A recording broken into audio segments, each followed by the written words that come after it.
بسم اللہ الرحمن الرحیم الف لام را، یہ اس سلسلے کی آخری آیت صورت ہے۔ اب الف لام را، 5 صورتیں الف لام را سے اور ایک صورت الف لام میم را۔ تلک آیات الکتاب و قرآن مبین، یہ اللہ کی آیات، اللہ کی کتاب کی آیات ہیں اور قرآن مبین کی آیات ہیں۔ ربما یود الذین کفروا لو کانوا مسلمین، ایک وقت آئے گا کہ وہ لوگ کہ جنہوں نے کفر کیا تھا حسرت کے ساتھ کہیں گے کاش کہ ہم اسلام لے آتے۔ وہ وقت آئے گا، ان کا کفر ان کے لیے حسرت بن جائے گا۔ ذرہم یاکلوا ویتمتعوا، اے نبی چھوڑیے ان کو، نظر انداز کر دیجئے، اپنی توجہ ان کی طرف سے ہٹا لیجئے، یہ کھا پی لیں، تمتع کر لیں، فائدہ اٹھا لیں، زمین کے اندر رہ کر جو کھانا پینا ہے، جو چرنا چگنا ہے کر لیں۔ وَيُلْهِهِمُ الْعَمَلُ، اور امیدیں ان کو غافل کیے رکھیں۔ یہ جو یلہہم العمل ہے، الہا یلہی الہاءً، غافل کر دینا۔ حدیث میں آتا ہے ما قل وکفا خیر مما کثر والہا، اگر کوئی شے کم ہے لیکن کفایت کر جائے، آپ کی ضرورت پوری ہو جائے، یہ اس سے کہیں بہتر ہے کہ زیادہ ہو اور وہ غافل کر دے۔ اگر زیادتی ہے، فراوانی ہے، رزق کی سر و سامان موجود ہے، ہر چیز، کوئی ضرورت کبھی اٹکتی نہیں، تو اللہ یاد نہیں آئے گا، اللہ سے غفلت ہو جائے گی۔ اس سے بہتر یہ ہے کہ ضرورت تو پوری ہو جائے، کسی کے سامنے دستے سوال دراز نہ کرنا پڑے، لیکن یہ ہے کہ اس سے زیادہ نہ ہو کہ تاکہ غفلت نہ ہو۔ ما قل وکفا خیر مما کثر والہا، الہاکم التکاثر، وہ صورت مبارکہ ذہن میں رکھیے۔ وَيُلْهِهِمُ الْعَمَلُ، طول عمل کہلاتا ہے، یہ انسان لمبے لمبے نقشے بناتا چلا جاتا ہے، میں یوں کروں گا، پھر ایسے کروں گا، پھر اس طرح کروں گا، پھر اس سے یہ کہ وہ کارخانہ بنا لوں گا، پھر ایک اور کارخانہ بنا لوں گا، یا یہ کہ اپنے پروفیشن کے اندر یہ کام کروں گا، اس طرح آگے بڑھوں گا، اسی میں مگن رہتا ہے، زندگی ختم ہو جاتی ہے۔ فَسَوْفَ يَعْلَمُونَ، تو ان قریب انہیں معلوم ہو جائے گا اور انہیں حقیقت جو ہے ان پر منکشف ہو جائے گی۔ وَمَا أَهْلَكْنَا مِنْ قَرْيَةٍ إِلَّا وَلَهَا کِتَابٌ معلوم، اور ہم نے کسی بھی بستی کو ہلاک نہیں کیا مگر یہ کہ اس کا وقت معین تھا، لکھا ہوا، اس سے پہلے وہ عذاب نہیں آیا۔ مَا تَسْبِقُ مِنْ أُمَّةٍ أَجَلَهَا وَمَا يَسْتَأْخِرُونَ، اور جب وہ وقت آ جاتا تھا تو نہ کوئی امت وہ اس سے پہلے آگے بڑھ سکتی تھی اور نہ وہ پیچھے کر سکتے تھے۔ وہ وقت تو معین ہے اللہ کا، تو نہ وہ پیچھے کر سکتے ہیں نہ امت آگے بڑھ سکتی ہے۔ وَقَالُوا يَا أَيُّهَا الَّذِي نُزِّلَ عَلَيْهِ الذِّكْرُ إِنَّكَ لَمَجْنُونَ، اور بڑی ڈھٹائی کے ساتھ انہوں نے کہا، اے وہ شخص جس کا یہ گمان ہے کہ اس پر ذکر نازل ہوا ہے۔ یہ ترجمہ میں کر رہا ہوں، ورنہ لفظی ترجمہ کیا ہوگا؟ اے وہ شخص جس پر ذکر نازل کیا گیا ہے، انک لمجنون، ہمارے نزدیک تو تم مجنون ہو، تمہارا دماغ خراب ہو گیا ہے، تم پر جن کا اسیب کا سایہ آ گیا ہے، یا تمہارا دماغی توازن صحیح نہیں رہا۔ لہذا بامحاورہ ترجمہ ہوگا، اے وہ شخص، قالوا یا ایھا الذی، اے وہ شخص جو یہ سمجھتا ہے، جس کو یہ زوم ہے، جس کا گمان ہے، نزل علیہ الذکر، کہ اس پر اللہ کی طرف سے الذکر نازل ہوا ہے، یاد دہانی نازل ہوئی ہے، انک لمجنون، ہمارے نزدیک تو تم دیوانے ہو گئے ہو۔ معاذ اللہ ثم معاذ اللہ، لو ما تاتینا بالملائکۃ ان کنت من الصادقین، کیوں نہیں لے آتے فرشتوں کی فوج ہمارے سامنے اگر تم سچے ہو۔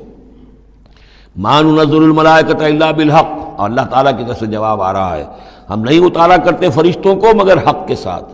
فرشتے تو آتے ہیں تو عذاب لے کر آتے ہیں، فیصلہ لے کر آتے ہیں۔ فرشتے آئے تھے حضرت لوط کی قوم کے اوپر اور سدوم اور عمورہ کی بستیوں پر عذاب لانے کے لیے آ گئے تھے، تو یہ فرشتوں کو بلانا چاہتے ہیں، اپنی شامت بلانا چاہتے ہیں۔ ما ننزل الملائکۃ الا بالحق، وہ تو آتے ہیں تو آخری فیصلے کے لیے آتے ہیں۔ وما کانوا اذا منذرین، اور پھر انہیں کوئی اور پھر مہلت نہیں دی جاتی۔ انا نحن نزلنا الذکر وانا لہ لحافظون، یقیناً ہم ہی نے یہ ذکر نازل کیا ہے اور ہم ہی اس کے محافظ ہیں، ہم اس کی حفاظت کریں گے۔ یہ آیت مبارکہ بہت اہم ہے، جیسا کہ اس سے پہلے بھی عرض ہو چکا ہے کہ قرآن کی محفوظیت کے معاملے میں کہ اللہ تعالیٰ نے اس کی حفاظت کا ذمہ خود لیا ہے۔ جہاں تک تو تعلق ہے انا نحن نزلنا الذکر کا، تو یہ چیز تو اپلیکیبل ہے تورات کو بھی اور انجیل کو بھی۔ تورات بھی اللہ نے نازل کی، ہم پڑھ چکے سورہ مائدہ میں، انا انزلنا التوراۃ فیہا ھدی ونور، فیہا ھدی ونور۔ انجیل نازل کی ہم نے، اس میں بھی ہدایت بھی تھی، نور بھی تھا۔ لیکن دوسرا ٹکڑا انا لہ لحافظون، ہم ہی ہیں اس کی حفاظت کرنے والے، یہ صرف ایکسکلوسیو ہے معاملہ قرآن کا۔ اس کے سوا کسی اور صحیفہ آسمانی اور کسی کتاب سماوی کو اللہ تعالیٰ نے ضمانت نہیں دی۔ اور اس کی وجہ یہی ہے کہ اصل ہدایت نامہ جو ابدی ہے، جو کامل ہے، وہ ابھی آنے والا ہے۔ لہذا یہ سابقہ ایڈیشنز جو ہیں، نامکمل ایڈیشنز ہیں، یہ تو یوں سمجھیے کہ انٹرم پیریڈ کے لیے کچھ انسٹرکشنز تھی جو دے دی گئیں، ان کو مستقل طور پر محفوظ رکھنے کی کوئی ضرورت نہیں تھی۔ یہ ختم نبوت پر ایک بہت بڑی دلیل ہے کہ کسی بھی قادیانی سے اگر بات کی جائے تو اگر اس سے یہ کہا جائے کہ آیا تمہارے نزدیک قرآن میں ہدایت کامل ہوئی یا نہیں، تو جواب دے گا ہدایت تو کامل ہو گئی۔ نمبر 2، کیا تمہارے نزدیک قرآن محفوظ ہے یا نہیں؟ اگر وہ محفوظ بھی ہے تو پھر کسی اور وحی کی ضرورت کیا ہے؟ اللہ تعالیٰ کوئی کام عبث تو نہیں کرتا، ضرورت کے بغیر نہیں کرتا، کسی مقصد کے بغیر نہیں کرتا۔ یا تو یہ کہیں کہ ابھی ہدایت کامل نہیں ہوئی تھی، وہی جاری رہنی چاہیے، اس کا جواز ہو جائے گا، یا کہیں کہ کامل تو ہو گئی تھی قرآن میں لیکن وہ تو ضائع ہو گئی، محفوظ نہیں رہی، تب بھی وحی کی کھڑکی جو ہے اس کے کھلے رہنے کا جواز پیدا ہوگا۔ لیکن اگر کوئی شخص ان دونوں باتوں کو نہ مانے بلکہ اعتراف کر لے کہ ہدایت قرآن میں کامل ہو گئی اور یہ کہ وہ محفوظ بھی ہے، تو پھر اجرائے وحی، یہ تھا اصل میں جو فتنہ اٹھایا ہے غلام احمد قادیانی نے، کہ وحی تو ایک نعمت تھی، کیسے بند ہو سکتی ہے، وحی کا سلسلہ جاری رہے گا۔ لیکن اس کو لے کر اس نے جو ہے پھر آگے اپنی نبوت کا دعویٰ کیا۔ لیکن اجرائے وحی کے لیے ضرورت عقلی جو ہے وہ دو شکلوں کے سوا ثابت نہیں ہو سکتی، یا ہدایت کامل نہیں ہوئی ہوتی جیسے کہ ابھی تورات میں نہیں ہوئی تھی، انجیل میں نہیں ہوئی تھی، قرآن میں آ کر کامل ہو گئی، یا کامل ہو کر اور وہ گم ہو گئی ہو، اس میں کوئی ترمیم و تنسیخ ہو گئی ہو جو کہ پھر وحی کے ذریعے سے اس کی تصحیح ہو سکے۔ اور دونوں باتیں اگر کوئی نہیں مانتا تو کوئی عقلی دلیل جو ہے وحی کے جاری رہنے کے لیے موجود نہیں۔ وَلَقَدْ أَرْسَلْنَا مِن قَبْلِكَ فِي شِيَعِ الْأَوَّلِينَ، اور اے نبی ہم نے آپ سے پہلے بھی رسول بھیجے تھے اگلی جماعتوں میں، اگلی قوموں میں۔ یہ شیعہ اس علیحدہ ہو جانے والے، کیونکہ قومیں بڑھتی چلی گئی نسلوں کے اندر۔ حضرت نوح علیہ السلام کی قوم تقسیم ہو گئی، ان کے 3 بیٹوں سے نسلیں بنتی چلی گئیں، تو یہ گویا کہ شائع ہونا، علیحدہ ہونا، پھیل جانا، پھیلتی چلی گئیں۔ وما یاتیہم من رسول اللہ کانوا بہ یستہزئون، اور نہیں آیا ان کے پاس کوئی بھی رسول، جب بھی کبھی آیا مگر وہ استہزاء کرتے رہے، تمسخر کرتے رہے۔ کذالک نسلکہ فی قلوب المجرمین، اسی طریقے سے ہم اس کو چبھو دیتے تھے مجرموں کے دلوں کے اندر۔ مجرموں کے دلوں میں جا کر وہ چبھ جاتی تھی، وہ سمجھ لیتے تھے کہ حق ہے، لیکن چونکہ ان کے مفادات پر زد پڑتی تھی تو وہ استہزاء کرتے تھے۔ لا یؤمنون بہ، وہ ایمان نہیں لائیں گے اس پر۔ وقد خلت سنت الاولین، اور اے نبی یہ پہلوں کی بھی یہ سنت گزر چکی ہے، یہی طریقہ ہمیشہ رہا ہے، جیسے آج آپ آئے ہیں یا ذکر آپ پر نازل کیا گیا ہے، ایسے ہی ہم رسولوں کو بھیجتے رہے، کتابیں ان پر نازل ہوئیں، لیکن یہ کہ انہوں نے مان کر نہیں دیا۔ وَلَوْ فَتَحْنَا عَلَيْهِمْ بَابًا مِّنَ السَّمَاءِ فَظَلُّوا فِيهِ يَعْرُجُونَ، اور اگر ہم نے ان پر آسمان کا کوئی دروازہ کھول بھی دیا ہوتا اور وہ اس میں چڑھنے لگتے، تب بھی وہ یہ کہتے لَقَالُوا إِنَّمَا سُكِّرَتْ أَبْصَارُنَا، کہ ہماری تو نگاہوں پر کچھ جادو کر دیا گیا، شکر کر دیا گیا، نظر بندی کر دی گئی تھی۔ بل نحن قوم مسحورون، حقیقت میں تو ہم جادو کی زد میں آ گئے تھے۔ اعوذ باللہ من الشیطان الرجیم، بسم اللہ الرحمن الرحیم۔ وَلَقَدْ جَعَلْنَا فِي السَّمَاءِ بُرُوجًا وَزَيَّنَّاهَا لِلنَّاظِرِينَ وَحَفِظْنَاهَا مِنْ كُلِّ شَيْطَانٍ رَجِيمٍ إِلَّا مَنِ اسْتَرَقَ السَّمْعَ فَأَتْبَعَهُ شِهَابٌ مُّبِينٌ۔ صدق اللہ العظیم۔ رب اشرح لي صدری ویسر لي امری واحلل عقدۃ من لسانی یفقہوا قولی۔ اللہم ربنا الہمنا رشدنا واعذنا من شرور انفسنا۔ اللہم ارنا الحق حقا وارزقنا اتباعہ وارنا الباطل باطلا وارزقنا اجتنابہ۔ اللہم ربنا آنس وحشتنا فی قبورنا وارحمنا بالقرآن العظیم۔ اللہم اجعلہ لنا اماما ونورا وہدا ورحمہ۔ اللہم ذکرنا منہ ما نسینا وعلمنا منہ ما جہلنا وارزقنا تلاوتہ آناء اللیل وآناء النہار واجعلہ لنا حجتا یا رب العالمین، آمین۔ سورہ ہجر کے پہلے رکوع میں، جس کا ترجمہ ہم کر چکے ہیں، 2 مرتبہ قرآن حکیم کے لیے لفظ آیا ہے الذکر، اس کی طرف خصوصی توجہ کی ضرورت ہے۔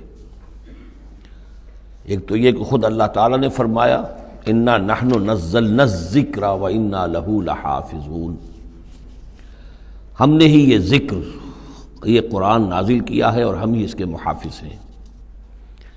اور ایک مرتبہ آیا ہے کہ جو آپ کے مخالفین تھے اور جو استہزاء کر رہے تھے، انہوں نے مذاق اڑاتے ہوئے کہا یا ایھا الذی نزل علیہ الذکر انک لمجنون، اے وہ شخص کہ جس کا گمان ہے کہ اس پر الذکر نازل ہوا ہے، ہم تو سمجھتے ہیں کہ تمہارا دماغی توازن ٹھیک نہیں رہا، یا یہ کہ تم پر کسی آسیب کا سایہ آ گیا ہے۔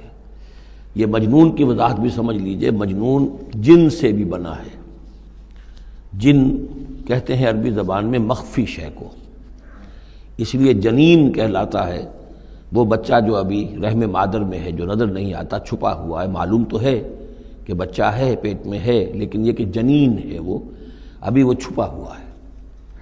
اسی سے لفظ جنت بنا ہے۔ جنت جو ہے زمین کا وہ ٹکڑا ہے جس پر خوب درخت ہوں، پودے ہوں، گھاس ہو، تو زمین چھپی ہوئی ہو، زمین ڈھکی ہوئی ہے، زمین جو ہے نمایاں نہیں ہے۔ جنت وہ ہے۔ جن علیہ اللیل کا آیا تھا کہ جب حضرت ابراہیم کا تذکرہ تھا، جب رات نے اس پر تاریکی کا پردہ طاری کر دیا تو گویا کہ ہر شے چھپ گئی۔ تو یہ جو جن کسی پر آ جانا، جس کو ہم کہتے ہیں اس پر کو آسیب کا سایہ ہو گیا ہے، تو مجنون کے معنی یہ بھی تھے۔ اور مجنون اس کو بھی کہتے تھے کہ جس کا دماغی توازن ٹھیک نہ رہا ہو۔ اور یہ بات خاص طور پر نوٹ کرنے کی ہے کہ یہ بات اصل میں حضور کے بارے میں بالکل ابتدائی دور میں کہی گئی تھی، اور اس کے کہنے والوں میں وہ لوگ بھی تھے کہ جو معاندانہ انداز میں نہیں بلکہ ہمدردانہ انداز میں کہہ رہے تھے۔ یعنی بالکل شروع میں جب حضور نے دعویٰ کیا نبوت کا اور فرمایا کہ اس طرح میں تھا وہاں غار حرا میں، اور وہاں فرشتہ آیا ہے، جبرائیل آیا ہے، تو بہت سے لوگوں کو گمان ہوا کہ معلوم ہوتا ہے کہ کوئی بدروح، کوئی آسیب کا سایہ ہو گیا ہے انہیں۔ تو اس حوالے سے اس میں صرف مخالفت ابھی نہیں تھی، بلکہ اس میں ان کے لیے واقعتاً ایک بالکل چونکہ نئی بات تھی، لہٰذا یہ کہنے کا معاملہ جو ہے اس پہلو سے بھی تھا کہ اچھے بھلے آدمی تھے، ہم سوچتے تھے کہ واقعی یہ کئی دن جا کے مراقبے کرتے ہیں، اب یہ رہتے ہیں وہاں غار میں اکیلے تنہا دن رات، تو کہیں کچھ ہو نہ جائے تو معلوم ہوتا کچھ ہو گیا ہے، تو کوئی نہ کوئی جنون کا عارضہ ہو گیا ہے یا جن کا سایہ ہو گیا ہے۔ تو اس لفظ کو بھی سمجھ لیجیے، اور جو بتانا تھا وہ یہ ہے کہ سورہ نون جو کہ بالکل ابتدائی دور میں نازل ہوئی ہے، جس کا نام سورہ قلم بھی ہے، 29ویں پارے کی دوسری سورت، اس میں بھی یہی بات جو ہے کہی گئی ہے۔ اسی کے حوالے سے میں آپ کو بتا رہا ہوں کہ یہ سورہ مبارکہ جو ہے بالکل ابتدائی دور کی صورتوں میں سے ہے، اسی مشابہت کی وجہ سے۔ قرآن مجید کا ذکر ہونا اس معنی میں ہے، کئی مرتبہ واضح کر چکا ہوں کہ قرآن کا فلسفہ یہ ہے کہ جو ایمانی حقائق ہیں، خاص طور پر اللہ کی ذات کا علم اور اس کی صفات کا علم، وہ روح انسانی کے اندر موجود ہے، بس صرف اس پر ظہور کا پردہ طاری ہو گیا۔ جیسے آپ کو کوئی چیز پہلے معلوم تھی، اب یاد نہیں رہی، معلوم تھی لیکن اب بھول گیا۔ بھولنے کا مطلب کیا ہے کہ وہ آپ کی یادداشت کے ذخیرے میں کہیں نیچی اتر گئی ہے۔ وہ حافظ خانہ جو ہے، ہر انسان کی میموری جو ہے، اب اس کے نہ معلوم کتنے تہہ خانے ہیں، ان میں کسی نچلے تہہ خانے میں جا کر چھپ گئی ہے، وہ آپ کے شعور کی سطح پر نہیں ہے۔ تو کوئی چیز جس کا اس سے تعلق ہو، وہ اگر سامنے آئے گی تو فوراً وہ چیز یاد آ جائے گی۔ ایک دوست سے سالہ سال ہو گئے ملاقات نہیں ہوئی، کبھی خیال بھی نہیں آیا، بھول گئے آپ اس کو، لیکن اچانک کبھی اس نے کوئی رومال آپ کو دیا تھا، کوئی قلم دیا تھا، آپ نے ٹرنک میں رکھا ہوا تھا، ٹرنک کھولا، وہ قلم یا رومال دکھائی دیا، فوراً دوست یاد آ گیا۔ تو یہ قلم یا یہ رومال جو ہے یہ آیت ہے، یہ نشانی ہے، اس نشانی سے آپ کو ایک بھولی بسری بات یاد آ گئی۔ اسی طرح یہ آیات آفاقیہ، آیات انفسیہ، آیات قرآنیہ، یہ آیات ہیں، نشانیاں ہیں یاد دلانے کے لیے، تاکہ اللہ یاد آ جائے۔ حقیقت میں اللہ تعالیٰ کا علم اور اللہ کی معرفت سوئی ہوئی ڈورمنٹ پوزیشن میں، ڈورمنٹ کنڈیشن میں ہماری روح میں موجود ہے۔ تو الذکر، دی ریممبرنس یا دی ریمائنڈنگ، یہ اصل میں وہ چیزیں کہ جو روح انسانی کے اندر موجود ہیں، لیکن جن پر ظہور کے اور نسیان کے پردے پڑ گئے ہیں، ان پردوں کو ہٹا کر تازہ کرنا۔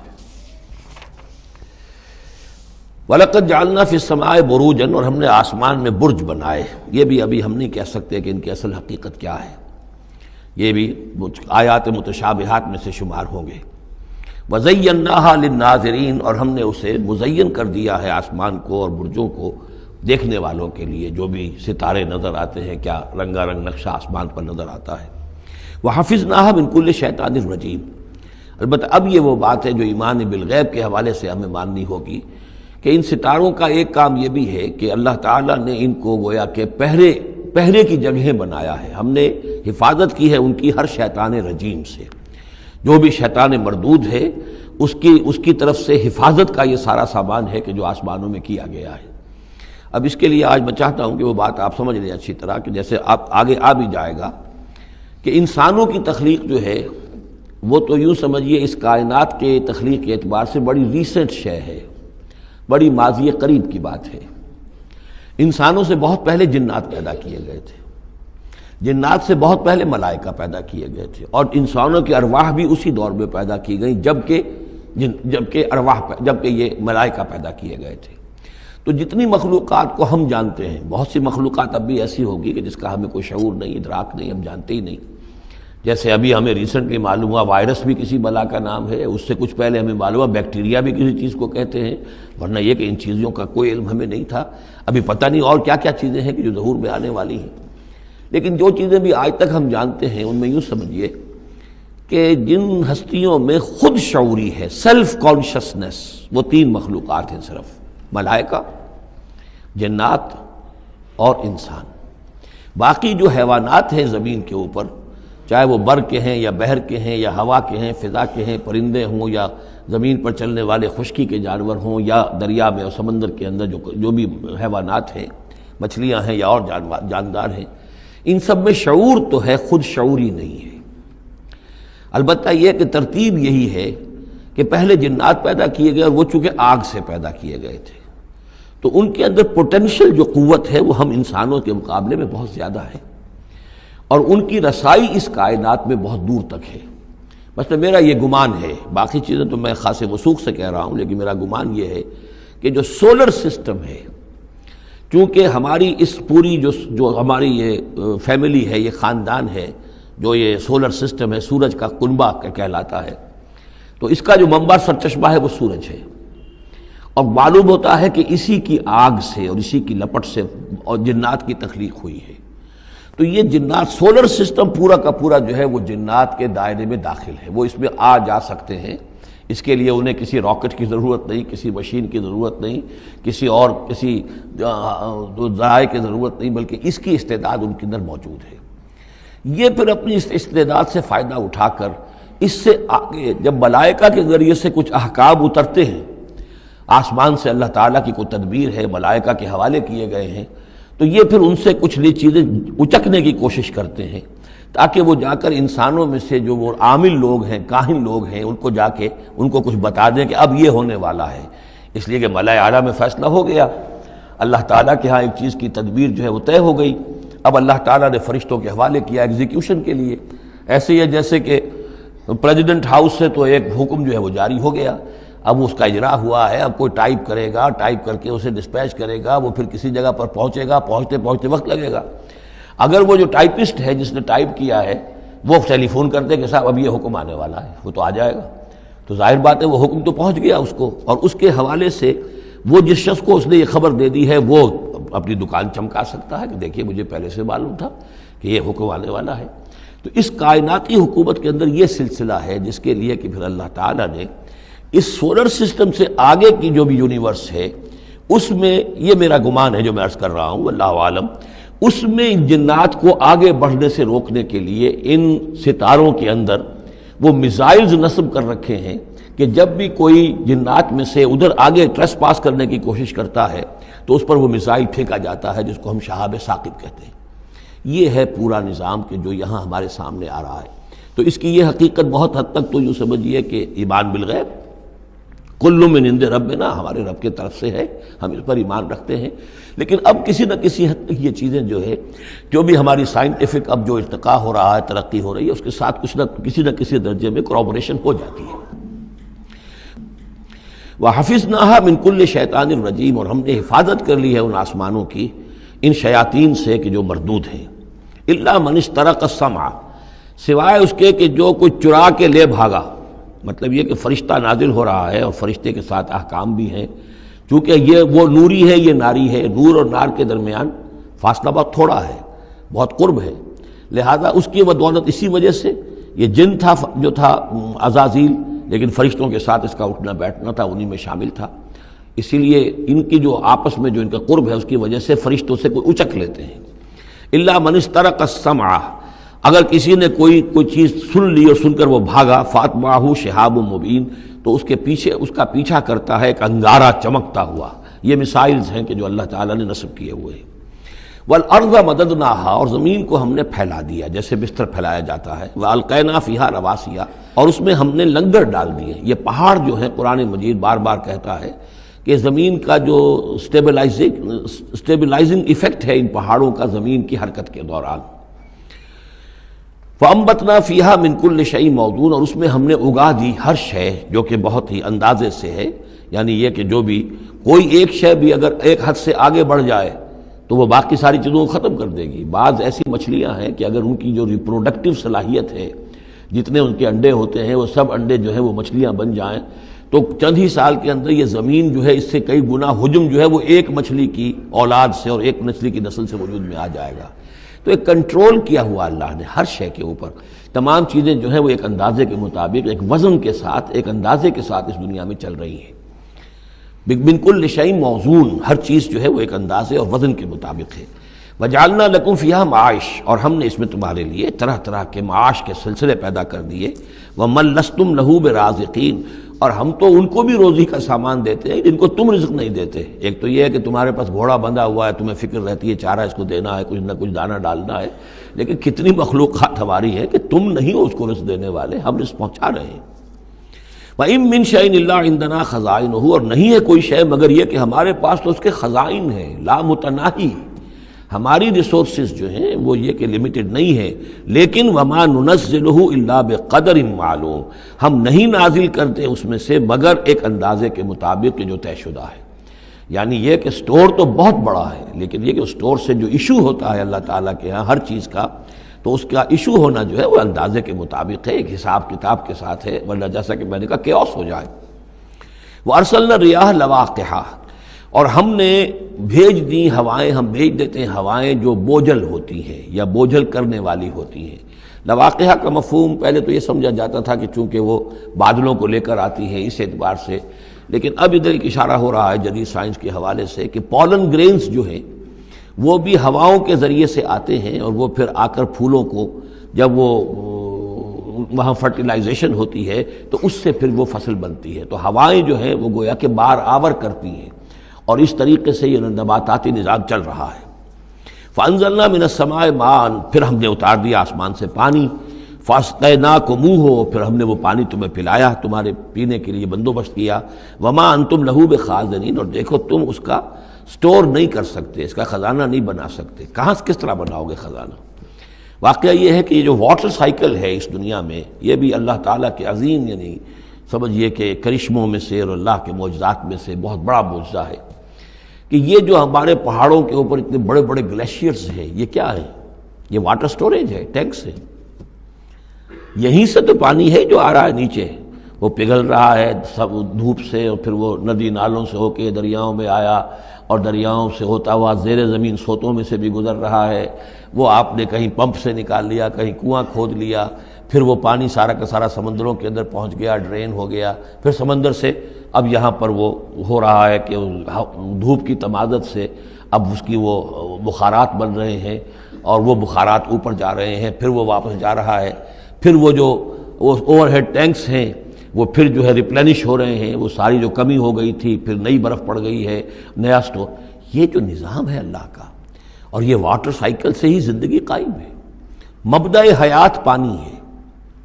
مادہ تخلیق حیوانات کا، جو اس دنیا کے حیوانات ہیں ان کا مادہ تخلیق مٹی ہے. مادہ تخلیق جنات کا آگ ہے. مادہ تخلیق انسانی ارواح اور ملائکہ کا نور ہے. لیکن مبدأ حیات جو ہے، حیات انسانی جو ہے یہاں پر، یا حیات حیوانی جو زمین کی ہے، اس پلینٹ کے اوپر جو زندگی ہے، اس کا مبدأ پانی ہے، اس حیات کا. تو اب یہ پانی کا سائیکل ہے جو چل رہا ہے. وما انتم لہو بخازنین، تم اس پانی کا کتنا خزانہ کر سکتے ہو، کتنا سٹور کر سکتے ہو، کس طرح کا نظام چلا سکتے ہو، کتنے بڑے پیمانے پر یہ واٹر سائیکل جو ہے اللہ تعالیٰ نے اس دنیا کے اندر چلایا ہوا ہے. وَإِنَّا لَنَحْنُ نُحْيِي وَنُمِيتُ، اور یہ یقیناً ہم ہی ہیں جو باقی بھی رکھتے ہیں اور موت بھی وارد کرتے ہیں، زندہ بھی رکھتے ہیں اور موت بھی وارد کرتے ہیں، وَنَحْنُ الْوَارِثُونَ، اور پھر ہم ہی وارث ہوں گے۔ ہر شے ختم ہو جائے گی، کسی کی کوئی ملکیت نہیں رہے گی، ساری کی ساری چیزیں پھر ہماری ہی کائنات ہے، ہماری ہی ملکیت ہے۔ وَلَقَدْ عَلِمْنَا الْمُسْتَقْدِمِينَ مِنْكُمْ وَلَقَدْ عَلِمْنَا الْمُسْتَأْخِرِينَ، ہمارے علم میں سے ہے کون لوگ تم میں سے آگے بڑھیں گے۔ اب دیکھیے چونکہ ابتدائی زمانے کی صورت ہے یہ، اب کون لوگ ہوں گے جو آگے بڑھ کر قرآن کو سینے سے لگائیں گے، کون لوگ ہوں گے جو محمد کی دعوت پر لبیک کہیں گے، یعنی جو ہم پڑھ چکے ہیں سورہ توبہ میں، السابقون الاولون من المہاجرین والانصار والذین اتبعوہم باحسان، یہ کون لوگ ہوں گے ہمیں معلوم ہے، ہم تو پہلے سے جانتے ہیں کہ ابو بکر ایک لمحے کی دیر نہیں لگائے گا، ہمیں معلوم ہے کہ عثمان کو ایک کچھ زیادہ وقت نہیں لگے گا، ہمیں معلوم ہے کہ ابو بکر کی تبلیغ سے یہ طلحہ اور زبیر اور عبد الرحمن ابن عوف اور سعید ابن زید اور یہ سب لوگ جو ہیں ایمان لے آئیں گے، اور ہمیں یہ بھی معلوم ہے کون پیچھے رہ جائے گا، وہ بھی ہمیں معلوم ہے۔ وَلَقَدْ عَلِمْنَا الْمُسْتَقْدِمِينَ مِنْكُمْ وَلَقَدْ عَلِمْنَا الْمُسْتَأْخِرِينَ وَإِنَّ رَبَّكَ هُوَ يَحْشُرُهُمْ، اور پھر آپ کا رب ان سب کو جمع کرے گا۔ إِنَّهُ حَكِيمٌ عَلِيمٌ، یقیناً وہ کمال حکمت والا اور علم رکھنے